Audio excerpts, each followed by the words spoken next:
What is going on YouTube? It's Alvin the Director. I'm back again with another video. Today, it's a pretty warm day because it's 0 degrees outside. Actually, my weather app says it's -0 degrees. I don't know how it's -0. It should just be 0, but it's cold, but it's warming up, but it's still cold, but it's warming up.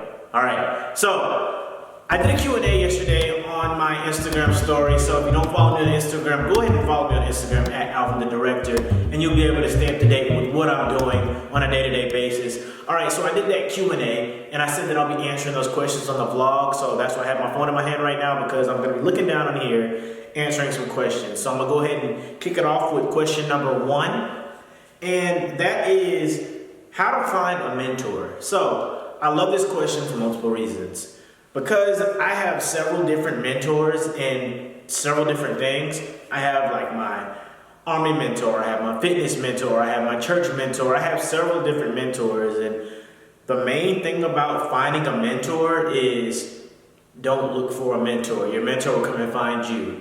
So what I mean by that is don't go calling people or emailing them saying, hey, can you be my mentor? Because if there's a particular mentor that sees something in you, they're gonna reach out to you directly. So that's how I found all of my mentors, because they reached out to me directly and they said, hey, I'd love to help guide you, and we developed a relationship over time, and boom, they're my mentor. So if you go out looking for a mentor, that person might not be willing to not only help you, but they also might not be the best person that can help get you to where you need to be. So don't worry about that mentor. That mentor is coming, trust me.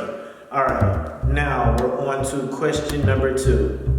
How am I doing and how is Alaska treating me? So I'm doing great, like absolutely phenomenal. And Alaska is treating me, it's wonderful, honestly. I was excited about coming up here. When I did a video like months and months ago, I said that Alaska was my number 2 choice, but technically it was my number 1 because I put Hawaii up there as number 1, but so does everybody in the Army. So I really didn't think I was gonna get it, and I got Alaska. It's still under the 25th ID umbrella, so I'm really happy that I'm in a great unit, and I'm loving it. So Alaska is definitely a big change, especially coming from the lower 48, more specifically Georgia, because I pretty much grew up there all my life. So leaving and it being like 70 degrees, and then coming up here, and it was -39 degrees last week. So it's a big change, but it's been great. The people here are wonderful. We're renting our house from some amazing people, so we fell in love with just this area in general, and everybody here is really supportive. So I really like Alaska. I've only been here for a month, and I'm excited for the warm weather. There's a lot of outdoor activities that I plan on doing in the next couple months, so I'm gonna keep you all posted with that as well. Question number 3. So I wasn't selected for OCS twice, and I just finished my master's. How would I handle that? All right, so it's kind of hard for me to answer because I don't really know the context behind that question. So I would definitely need to know more information to kind of guide you in the right direction. But if OCS is something that you really want to do, then I would ask the question, if you don't already know the answer, why did I not get selected? Was it PT? Was it something I said in the interviews? Was it a bad essay? Was it bad letters of recommendations? There's always a reason as to why you didn't get picked. They're never just gonna turn you down without giving you the opportunity to ask why you didn't get selected. So I'd find out why I didn't get selected and see if it's something that I can work on to get selected to OCS. Now, there could be something a lot deeper than that, and like I said, I don't have the context behind that, but if it's something that I really want, I don't care how many times I fail, I'm gonna get up and I'm gonna try it again, over and over and over again. Now, when I get up, I'm not gonna try it the exact same way. Every problem is completely different, so you may have to tackle it at a different angle. But if it's something that you really want, it can be done. So don't give up, don't lose hope, keep your eyes on the prize, and it will happen. All right, question number 4.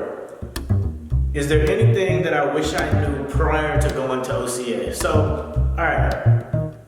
I wouldn't necessarily say that there's things that I wish I would have known prior to OCS, because I'm open to change and I'm always in for the wild ride. So I like not always knowing what's in my future, because I kind of live, day by day, which can be a good thing, it can be a bad thing. But I'll say definitely have an open mind. That's something that really helped me out with OCS, is because there's a lot of changes that always go on. So you have to be willing to accept those changes and keep driving forward, as well as be willing to step outside of your comfort zone. If you're an introvert, you need to work on, I wouldn't say becoming an extrovert, but just kind of coming out of that shell, because you're going to need to network and connect with people on a different level. You have to really understand how people work, and that's one of the biggest reasons I feel like a lot of people don't make it through OCS, is because they don't understand people, and they're not always willing to ask for help, and they're not always willing to lean on that battle buddy when you don't understand something and say, hey, man, or hey, well, can you help me? You know, so I feel like that's something that a lot of people need to work on.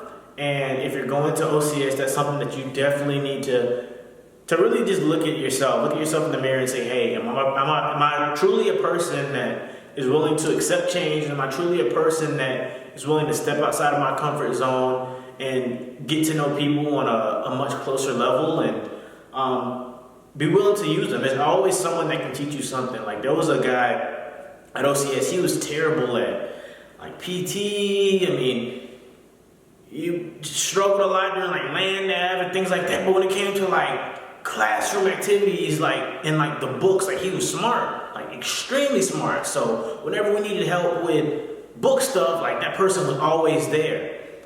And we were able to help him like with PT and stuff like that, because we figured out like what we were good at. We figured out how we could add value to him and how he could add value to us. So use your resources, use people. There's always someone that, you know, you could benefit. There's always people that could benefit you. And the last question, what is the main difference between Bullock and OCS? So OCS is Officer Candidate School. That's when you go, and it's kind of like a selection process that you kind of go through to determine what you're going to branch, if you're active duty, if you're National Guard and Reserves. I wouldn't say you go through the motions, but all you have to do is pass everything, and then you're going to go onto your Bullock and off to your unit, and you're not like competing for a spot. So OCS is a lot of competition, and like you've got to be like on your shit if you want to get the branch that you want. And even then, like you could be like on top of everything and still not get what you want. But then when you get to Bullock, you already know what your branch is, so you're essentially learning your job. So I kind of describe Bullock as like your AIT, but for your second lieutenant. So that's when you actually learn your job.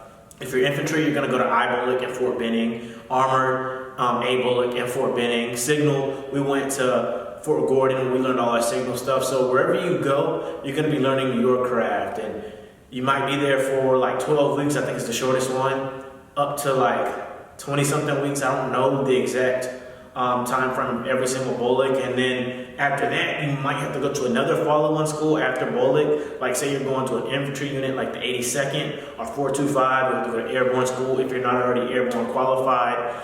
If you're infantry, you're gonna have to go to Ranger school. So anybody that's interested in being infantry, like you need to go to Ranger school, or else, you know, that could affect your career later on down the line. So there's certain schools that come with whatever job that you have. Like for instance, for mine, Signal, it's, you know, highly recommended that you get your Sec Plus or your Net Plus. Like there's certain things that every single branch requires, or they highly recommend in order for you to promote if you plan on making a career out the Army.